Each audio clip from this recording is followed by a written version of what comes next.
Alô, alô, alô, alô.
Bom dia, gente.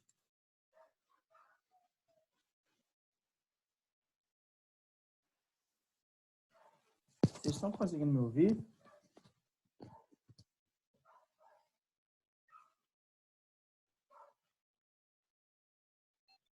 Beleza, tranquilo.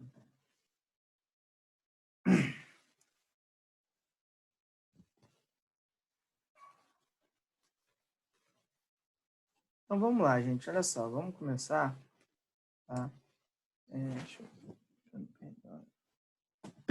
Seguinte, na última aula, tá? Lá na semana retrasada, a gente falou sobre o módulo 8, tá? E esse módulo 8, ele estava trabalhando com a Primeira Guerra Mundial, né? Só que trabalhando com os fatores que levaram à Primeira Guerra Mundial. E aí eu lembro que a gente comentou, né, que os fatores que levaram à Primeira Guerra Mundial, a gente trabalhou com a ideia do nacionalismo, a gente também falou também sobre a questão do plano de alianças, né, dos pactos entre os países, enfim. Então, aquele módulo 8, a gente estava trabalhando basicamente com os momentos, né, iniciais, com os momentos que levaram à Primeira Guerra Mundial, né?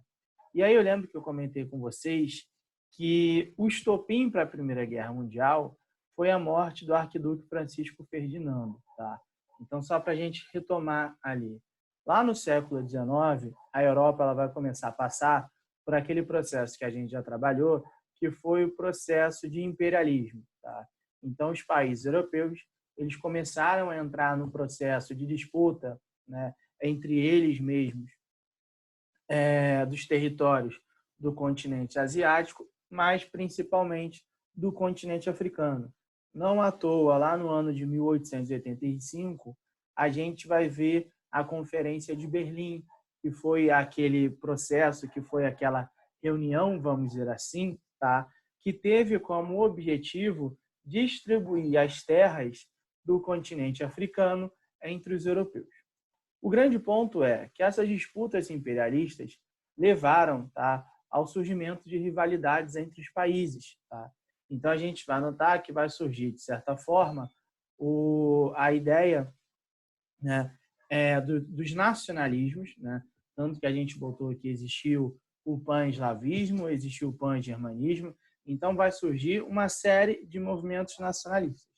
Dentro desses movimentos nacionalistas, vai ter uma rivalidade muito forte que vai ser entre a Alemanha e a França, lá por conta do processo de unificação da Alemanha, que a gente já trabalhou também em algum módulo, né, tá, das nossas aulas.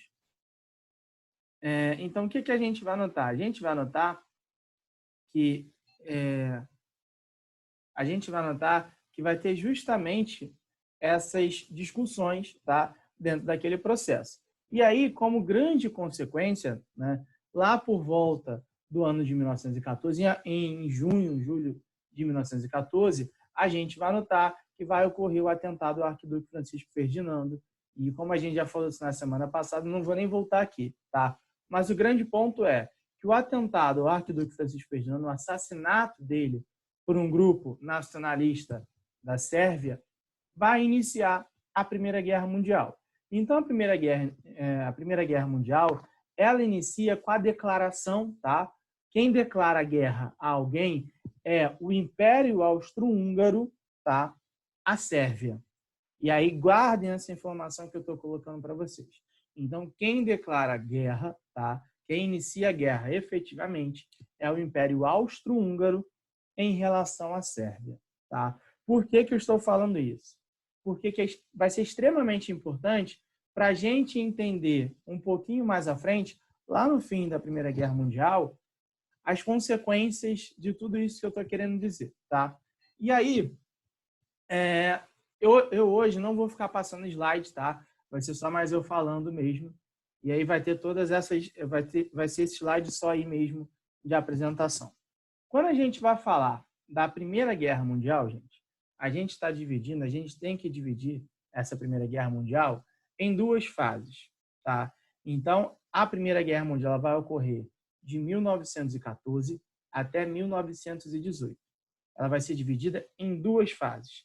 A primeira fase, que é a Guerra de Movimento, tá? E a segunda fase é a Guerra de Trincheiras. Aqui, a gente vai começar a falar da Guerra de Movimento, tá? A Guerra de Movimento, ela vai ocorrer entre agosto a novembro de 1914, tá? Então, ela só vai acontecer no primeiro ano de guerra, tá? Entre o mês de agosto e o mês de novembro. Essa primeira fase, Guerra de Movimento, como o nome já está querendo colocar para a gente, tá? É uma guerra que ela envolve, né, uma maior movimentação, tá? Mais ataques rápidos por parte dos países que estavam envolvidos na guerra. E aí, quais eram os países que estavam envolvidos na guerra, só para a gente lembrar, tá? De um lado estava a Tríplice Entente e do outro lado estava a Tríplice Aliança. Na Tríplice Entente, quem fazia parte, tá? Na Tríplice Entente, França, Inglaterra e Rússia. Na Tríplice Aliança, quem fazia parte? Alemanha, Império Austro-Húngaro e, inicialmente, também tinha a Itália. Mas a Itália, ela, quando começa a guerra, ela sai da Tríplice Aliança e ela fica, de certa forma, numa posição de neutralidade, tá? Mas essa neutralidade logo faz com que a Itália passe a apoiar a Tríplice Entente. Por quê? Tá? Os países da Tríplice Entente fizeram uma promessa à Itália de que se ela se voltasse para o lado da Tríplice Entente, a Itália receberia alguns territórios no continente africano, tá? Então, de um lado, tinha a Tríplice Entente com França, Inglaterra e Rússia. Do outro lado, a Tríplice Aliança, Alemanha, Império Austro-Húngaro, e a gente também pode colocar o Império Turco-Otomano, tá? Então, tinha esses dois lados. E aí começa a Primeira Guerra Mundial. A primeira fase é a fase de guerra de movimento. Essa fase de guerra de movimento, ela vai ser marcada principalmente, tá, pelas ofensivas da Alemanha. Então, a Alemanha, ela vai tentar fazer diversos ataques aos seus oponentes da Tríplice Entente. Nessa época, a gente vai observar que a Alemanha ela vai criar o que a gente chama do Plano Schlieffen, tá? O que seria o Plano Schlieffen? A Alemanha ela está na guerra. E aí repara, que eu não coloquei o mapa aqui, mas quando a gente olha, tá, o mapa da Europa, a gente vai ver que França e Inglaterra estão na Europa Ocidental e a Rússia ela está na Europa Oriental, tá? Então, França e Inglaterra estão na Europa Ocidental e a Rússia está na Europa Oriental. Tá? E aí, a Alemanha ela tem que batalhar com todos os países, né, da Tríplice Entente. Então, o que a Alemanha vai fazer nessa primeira fase? O que a Alemanha vai fazer nesse primeiro momento de guerra? Vai dividir a sua frente de batalha em duas. Ou seja, a Alemanha vai combater a França e a Inglaterra de um lado e vai combater a Rússia de um outro lado. Para isso, a Alemanha vai lá e vai criar o Plano Schlieffen. Tá? O que era o Plano Schlieffen? Era uma tentativa de fazer uma ofensiva, de tentar fazer diversos ataques à França para cortar a ligação da França com a Inglaterra pelo Canal da Mancha. Então, o que eles estão tentando fazer? Ó, eu vou tentar sufocar a França e vou tentar sufocar a Inglaterra. Porque se eu cortar a ligação entre França e Inglaterra, eu vou conseguir combater esses dois com uma maior facilidade. Inicialmente, tá, o plano Schlieffen ele vai dar muito certo. Tá? Porque são ataques que vão ser extremamente rápidos, vai ser uma ofensiva extremamente importante. Então, inicialmente, o plano Schlieffen e o ataque tá, à França e à Inglaterra vão produzir resultados positivos para a Alemanha. Ao mesmo tempo em que a Alemanha ia organizando esse ataque tá, lá no território da França e da Inglaterra, ou seja, na Europa Ocidental, vamos dizer assim, a Alemanha também fazia os seus ataques na Europa Oriental. E aí começou a atacar a Rússia. Porém, essa ofensiva da Alemanha na Rússia não vai dar muito certo. Então, a Alemanha ela vai se ver obrigada a recuar e começar a focar cada vez mais os seus ataques na Europa Ocidental, na França e na Inglaterra. Tá? Então, eles vão começar a focar justamente nisso. Beleza? Até aqui, gente. Ficou alguma dúvida? Sinalizem para mim, por favor, no chat.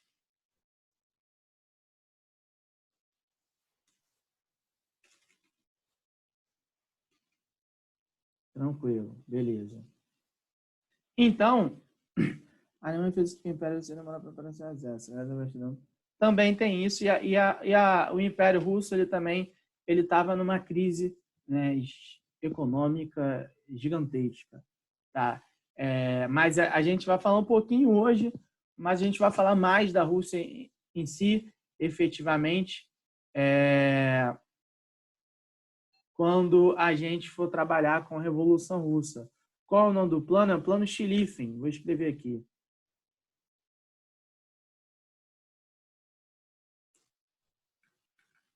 Tá? Então, a gente vai observar justamente essas características, tá? Nessa primeira fase da guerra. A Itália da Tríplice Aliança quando começou a guerra. Isso. E aí depois ela foi, né, bem no iníciozinho da guerra, ela já saiu da Tríplice Aliança, tá? E foi para a Tríplice Entente, porque ela recebeu promessas de receber territórios, né, no continente africano se apoiasse a Tríplice Entente. Tá? Então, vamos lá. Então, a primeira fase, a gente trabalha justamente com isso. Reparem, gente, que a gente aqui está resumindo, né, em muita coisa o que a gente tinha para falar efetivamente. E aí, a segunda fase vai ser a fase de trincheiras. Tá? Essa fase ela já vai ser mais longa. Tá? Ela vai ser pautada. A Alemanha se dividiu em dois mesmo porque tá? A Alemanha ela vai se dividir em duas frentes, tá? Justamente porque era necessário, dentro daquela guerra, ela realizar uma ofensiva, ou vamos colocar assim, pelo menos uma defensiva, em relação a um dos dois lados. Tá? Porque a Tríplice Entente, tá? Ela tinha França, Inglaterra e a Rússia. Tá? Dois desses países eles estavam na Europa Ocidental. Já o outro país, que era a Rússia, ela estava na Europa Oriental. Então, para ela conseguir combater na guerra efetivamente ela precisava atacar os dois lados. Porque se ela só atacasse um lado, ela seria atacada pelo outro, né? Então, a ideia que começa a surgir ali era de que a melhor defesa era o ataque. Então, ela divide a sua frente de batalha em dois lados, em duas frentes, justamente para evitar que um dos dois lados apenas, tá, de um dos dois lados atacasse ela, enquanto ela estava focando só em um. Então, ela resolve fazer uma ofensiva nos dois lados. Só que a ofensiva na Europa Ocidental dá certo. Inicialmente vai dar certo, tá? Já na Europa Oriental, ela não vai dar tão certo assim, tá? O Império Russo inicialmente consegue fazer uma contraofensiva, tá? E essa contraofensiva é só para evitar que a Alemanha ela se expandisse em direção ao seu território, tá? Porque naquele momento ali, o Império Russo ele estava passando por uma crise econômica gigantesca, tá? E aí, quando a Rússia entra na Primeira Guerra Mundial, inicialmente ela consegue, né, crescer um pouco a sua economia, mas com o passar do tempo, como ela não tinha dinheiro, tá? Como a economia da Rússia estava totalmente quebrada, a Rússia ela vai começar a empilhar uma série de derrotas em várias batalhas, tá? Então, assim, inicialmente, a contraofensiva, ou seja, a estratégia da Rússia evitar que a Alemanha se expandisse, dá certo. Mas mais para frente a gente vai ver que a Alemanha ela vai começar a se expandir, vai continuar se expandindo cada vez mais, tá? E aí, a segunda fase da Primeira Guerra Mundial é a fase de trincheiras, tá? Essa fase ela vai ser de novembro de 1914 até o fim da Primeira Guerra Mundial, lá no ano de 1918. Nessa fase, a gente vai observar que vai ocorrer uma estabilização, a gente pode dizer assim, tá? Uma estabilização das linhas de combate, das frentes de combate. Então, o que a gente vai observar? Tá? Que os países, a partir de novembro de 1914, eles vão reduzir as suas ofensivas, ou seja, eles não vão, né, prosseguir, eles não vão tentar avançar território tanto quanto eles fizeram na fase da guerra de movimentos. Então, eles vão tentar se estabilizar em uma determinada região. Então, a gente vai observar, né, só para eu passar essa imagem para vocês aqui, para a gente lembrar disso, tá? O que a gente vai observar? Toda vez que vocês assistem algum filme com guerra, tá? Vocês provavelmente veem nesses filmes com guerra as questões, algumas imagens, né? Algumas cenas onde há, né, diversas, né, as trincheiras elas são cavadas, ou seja, há uma proteção. De um lado está um exército e do outro lado está o outro. E eles estão trocando tiros, né, baseados nessas proteções. Então, a gente vai observar que essas proteções, a gente chama de trincheiras. Tá? Então, a partir desse momento, na guerra, vai começar a ocorrer justamente essas batalhas baseadas no entrincheiramento. Qual é o problema dessa guerra, né, dessa fase de trincheiras? Tá? É uma fase que ela é muito demorada. Tá? Então, como os países, os exércitos estabilizaram, tá? As suas posições, essa vai ser uma guerra muito demorada, que vai demorar muito para ter diversas ofensivas.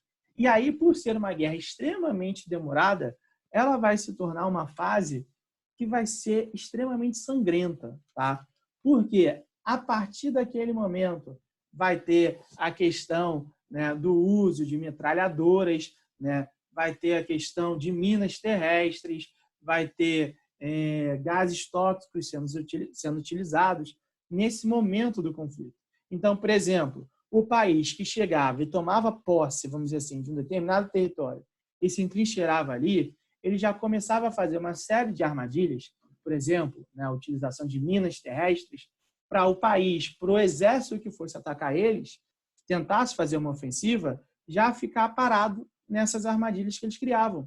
Então, assim, como começou a se utilizar muitas minas terrestres, né, os exércitos, né, que começavam a se locomover, né, muitos eram atingidos por essas minas. Então, isso começou a trazer uma fase da guerra que foi extremamente sangrenta, né? Tanto que a gente vai ver né, que no fim da guerra, uma das consequências dela vai ser nada mais, nada menos de que 8 milhões de pessoas mortas. Tá? Então, por conta da Primeira Guerra Mundial, cerca de 8 milhões de pessoas serão mortas. Assim, se a gente pegar os números em comparação com a Segunda Guerra Mundial, isso não é nada, né? Então, assim, olha só o que eu estou falando. Isso não é nada.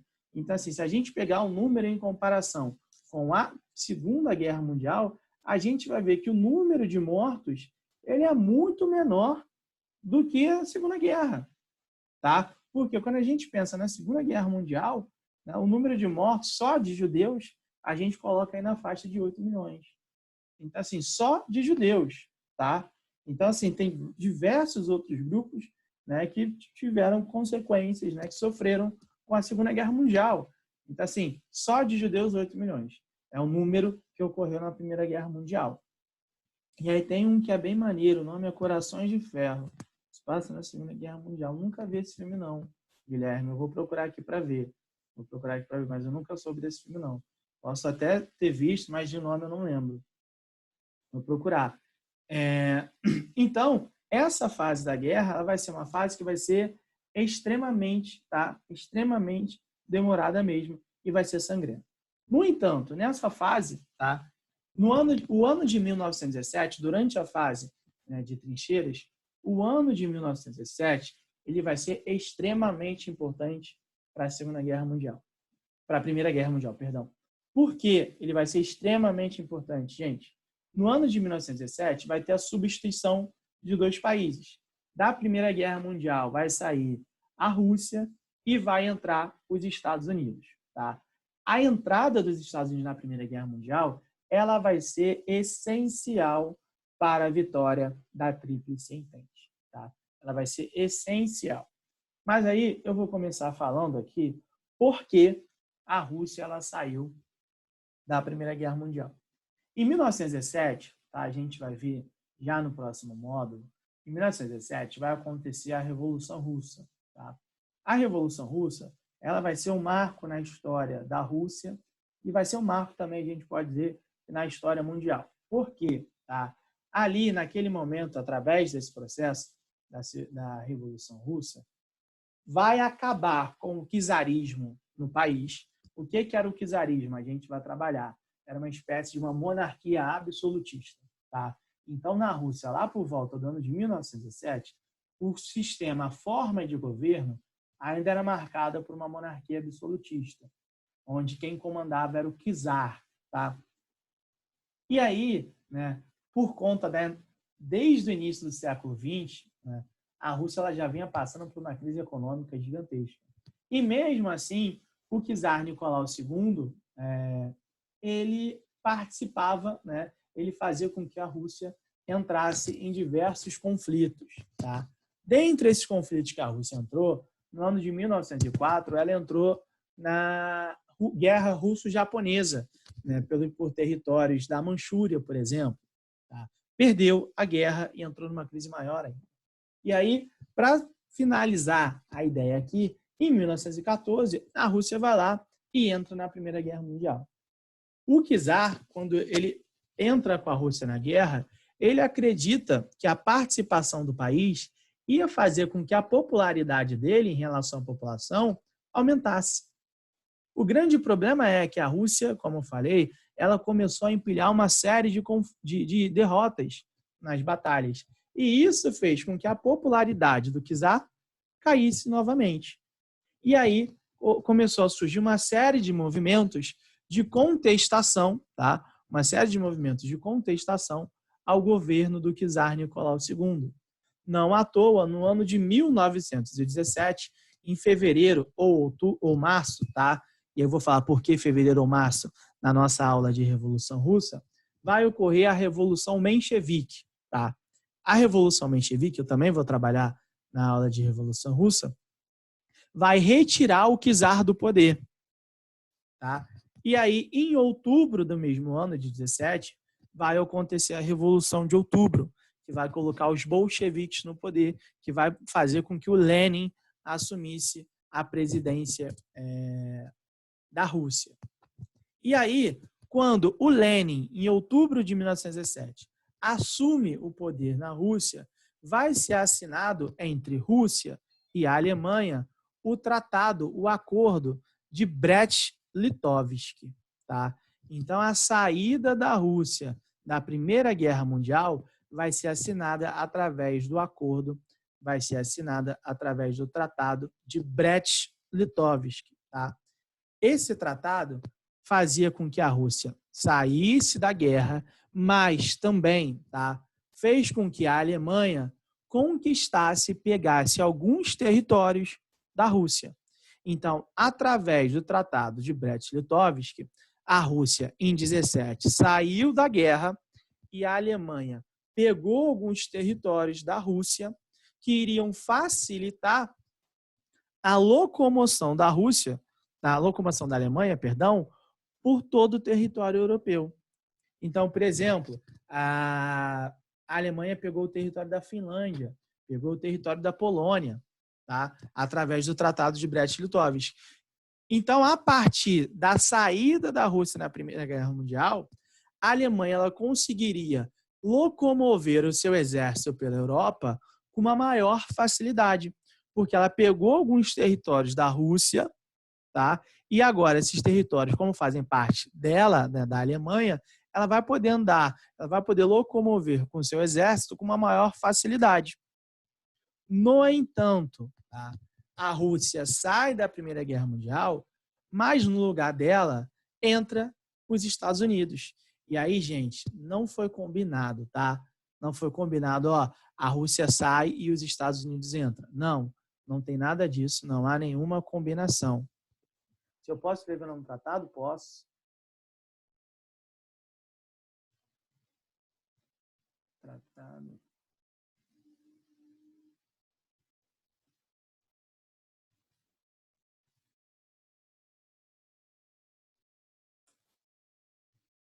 Então, já escrevi aí, tá, Mariana? Tratado de Brest-Litovsk. Nada. Então, o que a gente vai começar a observar, tá? Quando há a saída da Rússia na Primeira Guerra Mundial, entra os Estados Unidos. Esse tratado, essa substituição, vamos dizer assim, não foi pensada, tá? Por que os Estados Unidos entram na guerra no mesmo ano? Vamos lá falar então agora da entrada dos Estados Unidos. Os Estados Unidos ele vai entrar na guerra por conta de dois fatores principais. O primeiro, desde o início do conflito, os Estados Unidos ele estava mantendo uma posição de neutralidade, tá? Então, os Estados Unidos ele não interferiu na guerra desde o ano de 1914. No entanto, essa posição de neutralidade por parte dos Estados Unidos era com muitas aspas. Por que era com muitas aspas? Desde o início da guerra, os Estados Unidos ele estava vendendo produtos, ele estava financiando o lado da Tríplice Entente. Então, por volta do ano de 1917, a Tríplice Entente já tinha mais ou menos cerca de 2 bilhões de dólares em dívida com os Estados Unidos. E aí, o que começa a se observar? A Rússia já saiu do lado da Tríplice Entente. Agora, a Alemanha, que está numa ofensiva gigantesca, numa ofensiva muito forte, vai partir para cima de vez da França e da Inglaterra.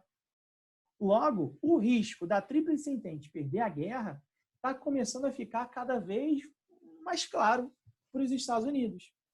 E se a Tríplice Entente perder essa guerra, cara, o problema para os Estados Unidos vai ser gigantesco, porque vai ter, né, dois países, principalmente, que estão extremamente endividados, que não vão ter condições alguma de pagar a dívida que fizeram com os Estados Unidos. Então, o que os Estados Unidos começam a fazer? Ó, é necessário a gente começar a pensar em alguma alternativa, alguma maneira de entrar nesse conflito, para justamente evitar que a gente, né, acabe tomando um calote aqui.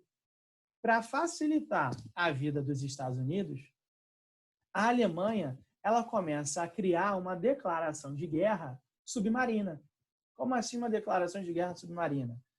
A Alemanha ela começa a falar o seguinte, olha só, a partir de agora, qualquer navio, tá? Qualquer navio que tiver como missão levar suprimentos, fornecer, né, materiais para os meus inimigos, ou seja, França e Inglaterra, nós, com os nossos submarinos, iremos torpedear esses navios. E aí, quando a Alemanha fez isso, os Estados Unidos, temendo, né, achando, acreditando que poderia sofrer, né, algum torpedeamento, ele vai lá e declara guerra à Alemanha, justamente para evitar que isso acontecesse. Então, os Estados Unidos vai lá e vai entrar na guerra do lado da Tríplice Entente, por conta da ameaça de torpedeamento por parte da Alemanha e com medo de tomar um calote da dívida que os países tinham com ele. Tá? A entrada dos Estados Unidos ela vai ser fundamental, tá? Fundamental para a vitória da Tríplice Entente. Porque os Estados Unidos ele vai entrar em um momento no qual já há um desgaste muito forte por ambos os lados. Tá? Tanto a Tríplice Entente quanto a Tríplice Aliança. Então, assim, os Estados Unidos ele vai começar a fornecer cada vez mais, vai dar um fornecimento de materiais maior ainda para os países aliados dele, né? Vai trazer um exército que ele está, né, vamos colocar assim, né, com vigor total. Então, assim, a entrada dos Estados Unidos na Primeira Guerra Mundial no ano de 1917, ele vai ser extremamente essencial para a vitória da Tríplice Entente nessa Primeira Guerra. E aí, gente, está acabando o tempo, faltam 8 minutinhos para a gente, e aí agora eu vou começar a falar sobre os tratados de paz pós-guerra. Eu quero falar de 2 tratados principalmente. Tá? A guerra ela vai acabar em 1918 com a vitória da Tríplice Entente. Assim que ela acaba, qualquer guerra, qualquer conflito tem os seus tratados pós-guerra, que geralmente são tratados de paz, tá? De paz com muitas aspas mesmo. A primeira tentativa de tratado pós Primeira Guerra Mundial foram os 14 pontos de Wilson, tá? Quem era Wilson? Quando a gente falou lá da Revolução Mexicana, eu lembro que eu trabalhei com vocês, que eu falei da figura do Woodrow Wilson, tá? Ex-presidente dos Estados Unidos. E aí, esses 14 pontos de Wilson, obviamente, foram os pontos de paz que o Woodrow Wilson, presidente dos Estados Unidos naquele momento ali, defendeu após o fim da Primeira Guerra Mundial. Nesses 14 pontos, tá, o Wilson ele vai defender, por exemplo, a ideia de liberdade de comércio entre todos os países. Então, o que ele vai falar? Pô, gente, acabou a Primeira Guerra Mundial. Acabou a Primeira Guerra Mundial, todos os países, mesmo os inimigos durante a guerra, eles podem comercializar livremente. Não existe problema algum. Não vamos criar nenhum embargo econômico. Tá? Primeiro ponto é esse. Segundo ponto, tá? Ele vai defender a criação da Liga das Nações. O que era a Liga das Nações? A Liga das Nações é uma organização semelhante à ONU. Tá? Então, a Liga das Nações foi uma organização semelhante à ONU.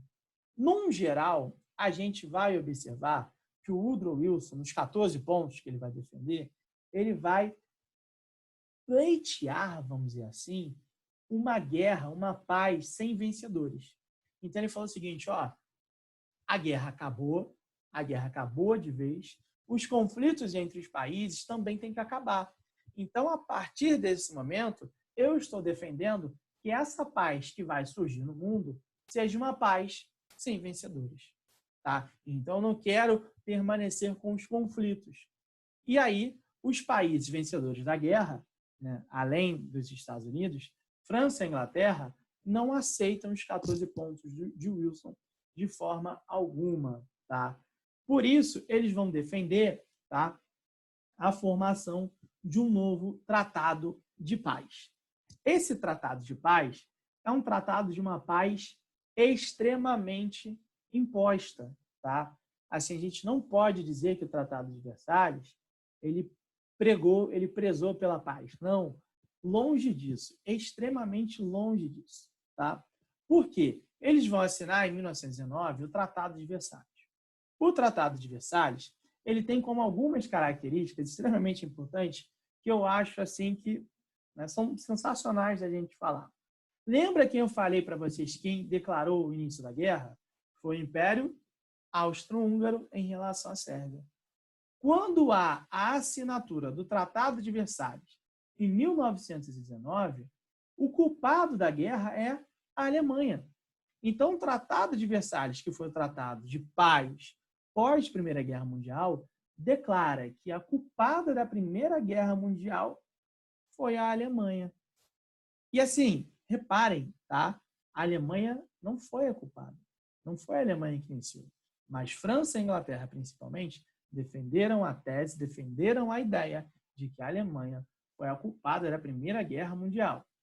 Tá? Segundo ponto, a Alemanha foi ocupada e a Alemanha ela teria que se desmilitarizar.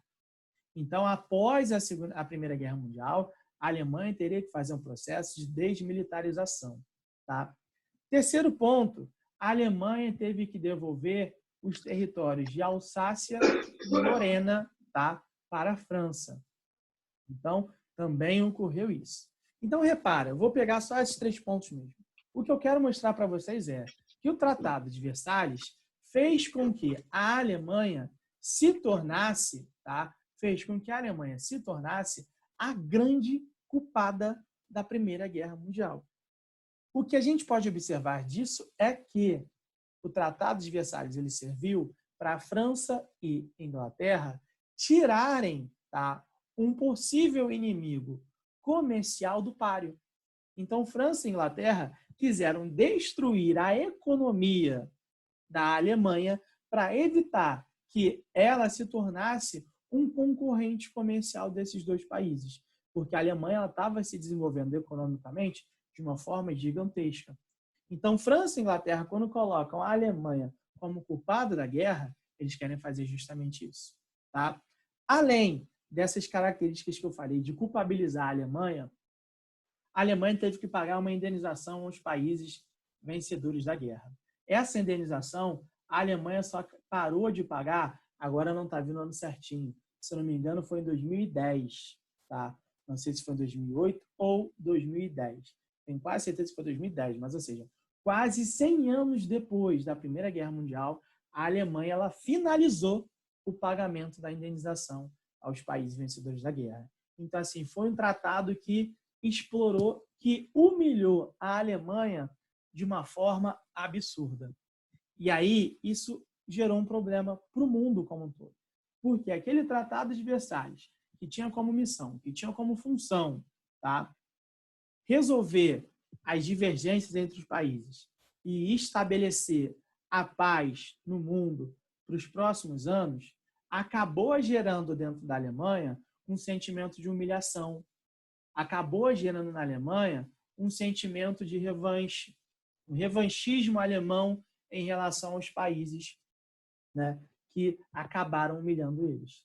E aí, o que a gente geralmente coloca? Tá? Que, na realidade, o Tratado de Versalhes é o grande causador, ou é um dos grandes causadores, para a ocorrência da Segunda Guerra Mundial lá na década de 30, no finzinho da década de 30. Então, a gente geralmente coloca que as divergências da Primeira Guerra Mundial não foram resolvidas. Então, entre a Primeira e Segunda Guerra Mundial, só vai ter um intervalo. E, geralmente é isso que a gente coloca. Ou algumas pessoas chegam e colocam que, na realidade, não houve nem Primeira nem Segunda, que houve uma grande guerra mundial, uma só. Tá? Então, assim, o Tratado de Versalhes ele vai ser um dos grandes causadores, né, da Segunda Guerra Mundial. É ele que vai gerar, né, de certa forma, o surgimento do nazismo dentro da Alemanha e entre outras coisas. Tudo bem, gente? Está faltando 1 minutinho só. Tá? Eu já enviei os exercícios, acho que vocês já até receberam. Não deixem de fazer os exercícios agora, que eles têm a ver com o que a gente trabalhou aqui. Tá? E aí, na próxima aula, eu vou botar essa aula aqui no Escola Web, tá? E aí, na próxima aula, a gente começa a falar sobre a Revolução Russa. Tá bom, gente? Tchau, tchau. Um abraço para todo mundo. Amanhã a gente se vê na aula de Sociologia. Tá bom, gente? Vou desligar aqui para todo mundo, gente. Tchau, tchau. Não deixem de fazer os exercícios.